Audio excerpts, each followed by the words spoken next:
I got a royal flush at the table, as some people know. Each week on this video, we'll give you Chris Liss's best bets against the spread. Chris, last week you went 2-1 against the spread. You're 5-0 on best bets, taking the Saints last week. It's 1-32 to get 5 in a row on dumb luck. And if I can do this on dumb luck through 17 weeks, it's actually 18 this year. I think we figured out it's 1 in 260,000, but that's nothing. I got a royal flush at the table, as some people know. I got a royal flush at the table, as some people know. And that's 1 in 660,000. I'm taking the Titans, getting 5.5 at home against the Bills.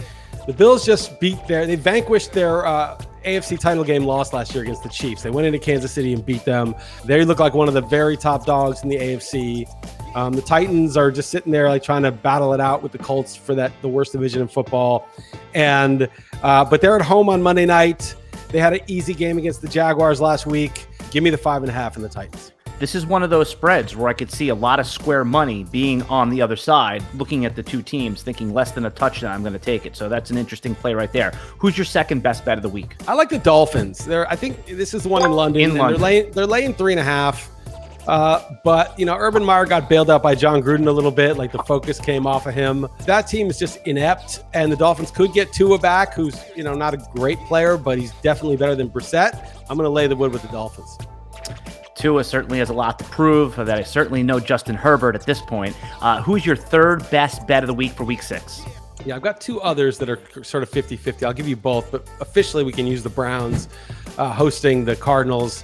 Cardinals are good. I don't think they're 5-0 good. I think they're a little exaggerated how good they are. And going into Cleveland, which has just a great running game and a very good defense, I think they're going to handle the Cardinals. So I'll make that my third one. What is it about the Cardinals that you think is a little bit deceiving with their 5-0 record? What part of the team don't you like? I think their defense is good, not great. I think Kyler Murray's erratic. I don't think they don't sort of engineer these drives down the field one after another. It's a lot of running around and chucking it. And then the other one I like is the Chargers laying 3 against the Ravens, but I won't include that. It's sort of a bonus pick just because I think, the Ravens defense is terrible. I mean, you saw the Colts and Carson Wentz light them up, and I think Herbert's going to tear them apart. I know Lamar Jackson's great and they'll score too, but Chargers have a much better defense. Why don't you take everybody quickly through your process when you start on Monday and take it all the way through the end of the week? How do you come up with your picks? Yeah, I wouldn't necessarily emulate this, but what I do is I just look at the schedule and I put them in a spreadsheet, and then I just guess what the line will be. Then I make my own line. Then I compare them to the actual line, and then I have sort of an idea of where I differ from the actual line. Sometimes it surprises me. Sometimes I think, oh, I'm on the Vikings this week, and no, the public is so on the Vikings that I'm on the Panthers, and I didn't even realize it. In terms of picking the best bets, it's usually just a real feel thing where this team's done well. They've had a good game. They're sort of had a dramatic win. It's just sort of a feel thing where which team is going to be sort of more emotionally focused, which team's going to be more loved by the public. It's just a feel thing, and sometimes it can go very wrong, and I wouldn't necessarily recommend it, but after doing this for a while, you're sort of like, okay, this is the team that I'd like to fade this week.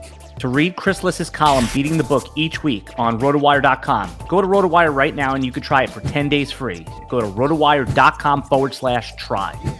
I got a royal flush at the table, as some people know.